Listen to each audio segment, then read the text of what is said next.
ओम जय जग जीव जोनि बियाणो जग गुरु जगानंदो जगनाहो जगबंधु जय जगपिया मोह भयवम्।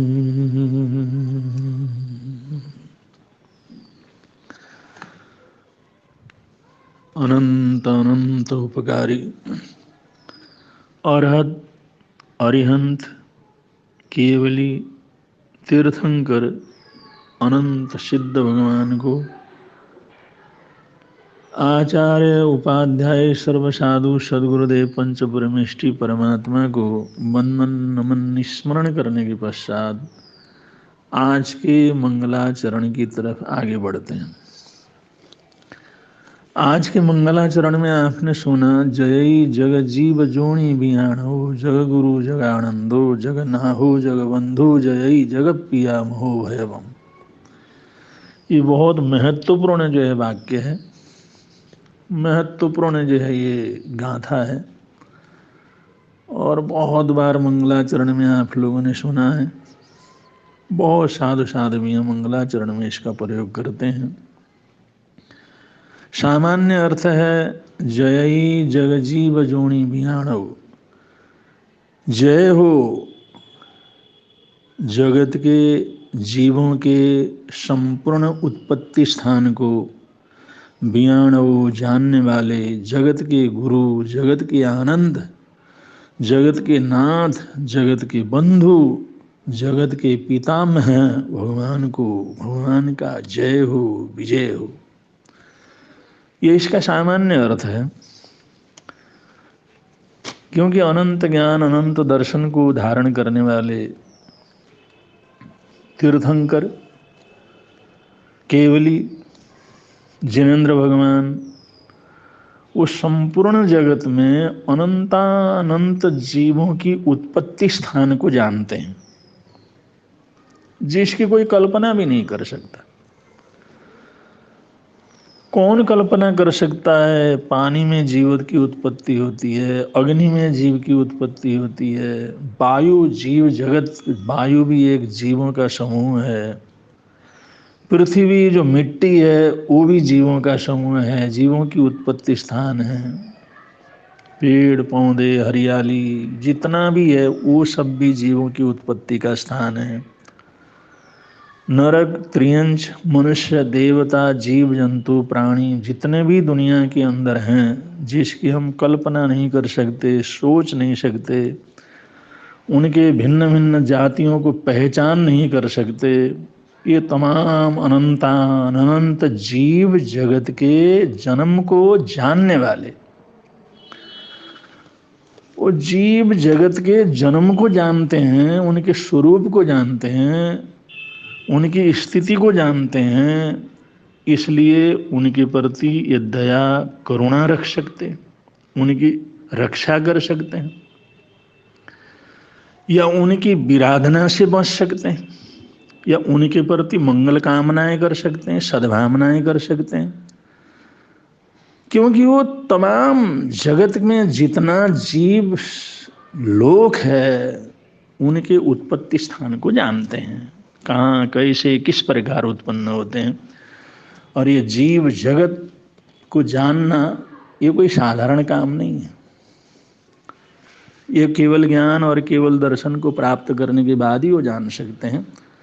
साधारण आदमी सुन करके तो कह सकता है, लेकिन उसकी अनुभूति, उसका सच्चा ज्ञान सम्यक बोध तो तभी होता है जब केवल ज्ञान केवल दर्शन हुआ हो और वो केवली हुए हों, तीर्थंकर हों, तो वही लोग इस वास्तविकता को जान सकते हैं। इसलिए इतना गहरा ज्ञान होने के कारण, इतना गहरा ज्ञान देने के कारण भगवान महावीर स्वामी वो हमारे जगत के गुरु हैं। जगत गुरु माने जगत के गुरु हैं और ये तमाम जीवों के प्रति मैत्री रखने के कारण से वो परम मित्र है। मित्ति में सब भूयेषु बेरम मध्यम न के नई, यही संदेश सबको दिया कि तमाम प्राणियों के प्रति मैत्री का भाव रखना है, स्नेह का भाव रखना है, अपनापन रखना है। तो ये मित्रता का संदेश उन्होंने दिया कि तमाम जगत के जितने भी जीव हैं, किसी के प्रति हमारा द्वेष नहीं है, किसी के प्रति कोई दुर्भावना नहीं है। मित्ति में सभ्य भूयेषु, तमाम भूतों, तमाम जीवों, तमाम जगत के अंदर जितने भी जीव राशि है वो उसके प्रति हमारी मैत्री है, वो हमारे सब मित्र हैं। तो ये मैत्री भाव सबसे प्रिय होता है, जिसको हम प्रेम करते हैं। और जिसको हम प्रेम करते हैं वो हमारे को कितना आनंद देता है, प्रसन्नता देता है, खुशी देता है। उस आनंद के अंदर सब कुछ हम भूल जाते हैं। तो ऐसे ही ये श्रमण भगवान महावीर स्वयं ये तमाम जगत के जीवों के लिए एक मैत्री स्थान है, मित्र हैं वो, उनके प्रेम के स्थान है, सबको प्रेम का आनंद देने वाले हैं। जैसे जिसके प्रति प्रेम हो, जिसके प्रति अपनापन हो, उसको देख करके परम आनंद की प्राप्ति होती है। ऐसा ही आनंद संपूर्ण जगत के जीवों को आनंद देने वाले प्रभु परमात्मा है। और जगन्नाहो माने इस जगत के नाथ हैं।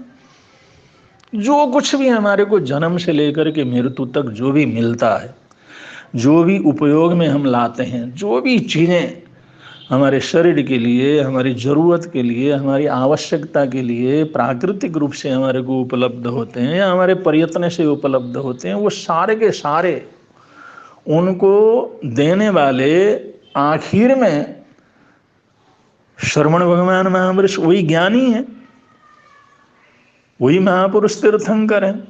उनके वचनों से आदमी को पुण्य पाप का पता लगता है, हिंसा हिंसा का पता लगता है, करणीय अकरणीय का पता लगता है, फिर अच्छे बुरे का पता लगता है। बुरे को छोड़ता है, अच्छा करता है, अच्छा करता है तो अच्छे परिणाम मिलते हैं। जब अच्छे परिणाम मिलते हैं तो अच्छाइयाँ मिलती हैं उनको। तो ये सारा हमारी पुण्य प्रकृति है। सारा धर्म का या पुण्य का हमारे को जो भी लाभ मिला है, इसके संपूर्ण रूप से कारण तीर्थंकर महाप्रभु हैं। इसलिए उनको जगन्नाहो, जगत के नाथ बतलाया। और जगबंधु माने बांधव होते हैं, बंधु होते हैं। तो इंसान निश्चिंत रहता, अपनी बरादरी में रहता है, अपनी जाति में रहता है, अपने बंधुओं के बीच में रहता है, अपने मित्रों के बीच में रहता है, तो निश्चिंत रहता है, उसको सुरक्षा मिलती है। जैसे अपने बंधु बांधवों के बीच में हम सुरक्षित महसूस करते हैं, अपने आप को बिल्कुल अभय फील करते हैं, वहाँ पर हमारे को कोई डर नहीं लगता है। हर चीज़ से लड़ने के लिए या अपने अधिकारों की रक्षा के लिए, कुछ प्राप्त करने के लिए निडरतापूर्वक आगे बढ़ सकते हैं। तो ऐसे जगबंधु ये तीर्थंकर महाप्रभु, ये भगवान महावीर स्वामी, ये अनंत ज्ञानी होने के कारण से, जगन्नाथ होने के कारण से, जगत गुरु होने के कारण से, जगत के प्रिय जन होने के कारण से वो जगबंधु माने वो संपूर्ण जगत के लिए बंधु बांधव के समान है। और आखिरी विशेषण उनको दिया गया है, जयी जगत पितामहो भयवम, माने उनका जय हो जो जगत के पितामह हैं, जगत के पितामह। तो पितामह दादा को कहा जाता है, जो हमारे पिता के पिता हैं उनको पितामह कहा जाता है। तो पितामह कर करके यहाँ पर विशेष प्रकार से उनको महत्व दिया गया है। क्योंकि इस जगत के अंदर हम देखते हैं, समाज के अंदर देखते हैं, हम अनुभव भी करते हैं, जिन घरों में संयुक्त परिवार है, जहाँ पर बड़े बुजुर्ग हैं, दादा दादी आदि हैं, और उनके बेटे हैं, पोते हैं, पड़पोते हैं, तो इस प्रकार संयुक्त परिवार है। और उस परिवार में जो है, जो बच्चे हैं, छोटे छोटे बच्चे हैं, उन सभी बच्चों को अपने दादा दादियों का संरक्षण मिलता है, उन बुजुर्गों का संरक्षण मिलता है, जिनका जीवन दादा दादी के हाथ में गोद में पला हुआ रहता है, जो उनके लालन पालन से बड़े हुए होते हैं। हम देखते हैं वो कभी भी संसार में दुष्चरित्र नहीं होते, वो बुरी प्रवृत्तियों की तरफ नहीं जाते, वो बुराइयों की तरफ नहीं जाते, उनके संस्कार सुरक्षित होते हैं। क्योंकि जो दादा दादी हैं उनको ये संस्कार देते हैं भाई उनके जीवन के लिए क्या ज़रूरत है, उनका उठना बैठना खाना पीना बोलना चालना किस तरह से होना चाहिए, क्या उनके लिए आवश्यकता है, कैसे उनके जीवन का निर्माण करना है, कैसे संस्कार उनके जीवन के अंदर होने चाहिए। ये माता पिता से ज़्यादा दादा दादी को पता रहता है, क्योंकि उनके हाथ से वो बच्चे निकले हुए रहते हैं और उनका अनुभव का ज्ञान रहता है कि हमने अपने बच्चों के लालन पालन के अंदर कहाँ पर क्या क्या कुछ त्रुटियाँ हुई हैं, क्या हमने उस समय नहीं सोचा है, उस समय हम किस तरह से सोचते थे। एक माता पिता जो नौजवान है वो जैसे सोचते हैं, उनके माता पिता जो दादा दादी हुई हैं उनकी सोच में बड़ा फर्क रहता है, उनके स्नेह में बड़ा फर्क रहता है, उनके वात्सल्य में बड़ा फर्क रहता है। इसलिए जो है संयुक्त परिवारों में प्राय करके छोटे बच्चों का लालन पालन ये माता पिता की जिम्मेवारी नहीं, ये हमारे भारतीय संस्कृति के अंदर दादा दादियों की समृद्ध ये जिम्मेवारी रही है, उन बुजुर्गों की जिम्मेवारी रही है।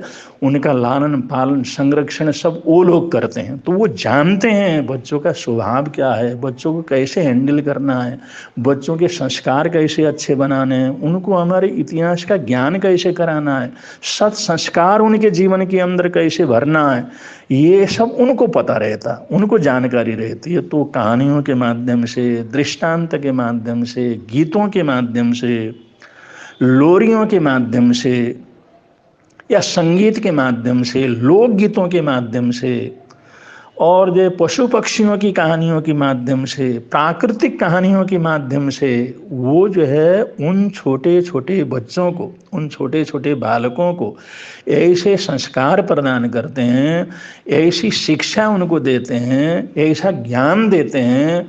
वो दादा दादी से मिला हुआ जो ज्ञान है, प्रारंभिक जानकारी है, प्रारंभिक ज्ञान है, प्रारंभिक के जो संस्कार हैं वो उनके जन्म के आखिर तक उनके जीवन के अंदर सुरक्षित रहते हैं।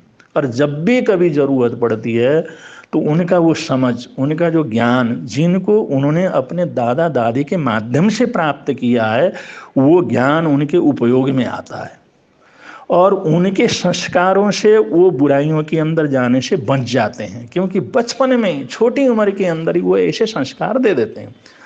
ये चीज़ जैसे जैसे भारतीय संस्कृति में कम हुई है, परिवार टूटे हैं और दादा दादी से अलग रहना प्रारंभ किया है, तो जिनका संरक्षण सिर्फ जो है माँ बाप के हाथ के अंदर हुआ है, तो वो सोचते हैं भाई इनको कैसे पालेंगे, कैसे संरक्षण देंगे, कैसे सिखाएंगे।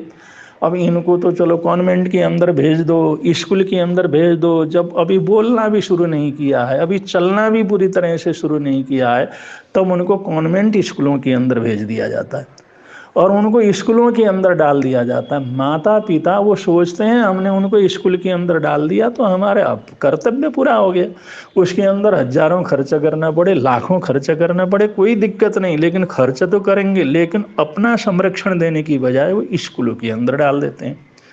और वहाँ पर जो है कॉन्वेंट के स्कूलों के अंदर क्या होता है, वहाँ पर सिस्टर्स हैं या फादर्स हैं, वो लोग ही वो जो अपने हिसाब से उनको संस्कार देते रहते हैं, अपने हिसाब से वो पढ़ाते रहते हैं और ये करीबन करीबन ईसाइयत उनके जीवन में भरते हैं। और ईसाइयों के अंदर वो तो उनकी प्रवृत्ति अलग है, उनकी सोच ही अलग है। ईसाइयत या इस्लाम ये हमारे भारतीय संस्कृति से बिल्कुल विपरीत संस्कृतियाँ, ये बिल्कुल विपरीत संस्कृतियाँ हैं। जिसके अंदर ईसाइयत है, जिसके अंदर इस्लामिक पना है, ये सब भारतीय संस्कृति से विपरीत प्रवृत्तियाँ रहती हैं। तो वो सब शिक्षा वहाँ पर उनको मिलती है और वो संस्कार वहाँ पर जो उनको मिलते हैं और उन संस्कारों के अंदर पलते हैं कि सारा वो छोटे पने से ही, बालक पने से ही जब उनको दादा दादी के गोद में रहना चाहिए, उनकी कहानियाँ सुननी चाहिए, उनका वात्सल्य का लाभ मिलना चाहिए, उस छोटी सी नन्ही सी उम्र में, उस कोमल दिमाग वाले उम्र में वो जो कॉन्वेंट के अंदर चले गए, सिस्टर्स और फादर्स से जो संरक्षण के अंदर रहे, तो वो फादर्स ही उनको याद रहता है और घर का जो असली फादर है, जो असली पिता है, वो तो डैड हो जाता है और असली माता जो होती है वो तो मम्मी हो जाती है। वो मॉम हो जाती है, मम्मी हो जाती है, और वो डैड हो जाते हैं। और उनके जीवन के लिए असली लोग क्या रहते हैं?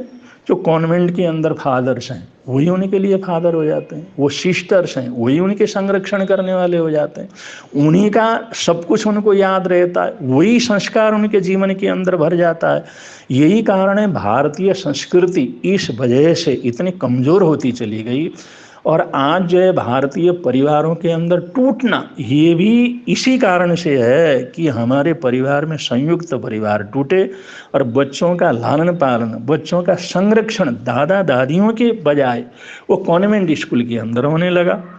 और कॉन्वेंट स्कूल के अंदर अब पहले जो है ईसाइयत में या जो है पाश्चात्य देशों के अंदर ये बच्चों को एक जो है ऐसा मानते थे, वो लोग ऐसा मानते थे ये हमारे प्रेम में, हमारे भोग में, हमारे आनंद के अंदर बाधक बनते हैं। इसलिए वो लोग उन बच्चों को जन्म लेते ही उनको चर्च में ले जाके छोड़ देते थे, चर्च में ले जाके छोड़ दिया। उन्होंने कहा ये पलेंगे तो हमारा जो आनंद है, हमारी जो खुशी है, हमारा जो सांसारिक जो है आनंद हमने लेना है, उसमें ये बच्चे बाधक हैं, इसलिए बाधक हैं, इसलिए उनको ले जा करके चर्चों में छोड़ देते थे।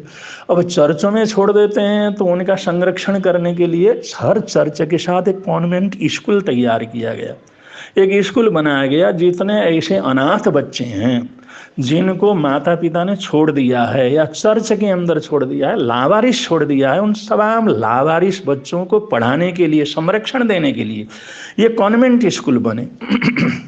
और वहाँ पर सरकार की तरफ से उनकी सुरक्षा और उसको चलाने के लिए फादर्स तैयार हुए। उन्होंने कहा यही तुम्हारे पिता हैं।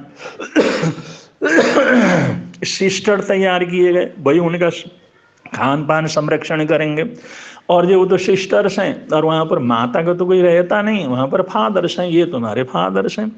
तो ये जो बच्चे लावारिस बच्चे थे या लोग छोड़ देते थे या कहीं भी छोड़ देते थे, उन बच्चों को पढ़ाने के लिए, संरक्षण देने के लिए ये कॉन्वेंट स्कूल तैयार हुए।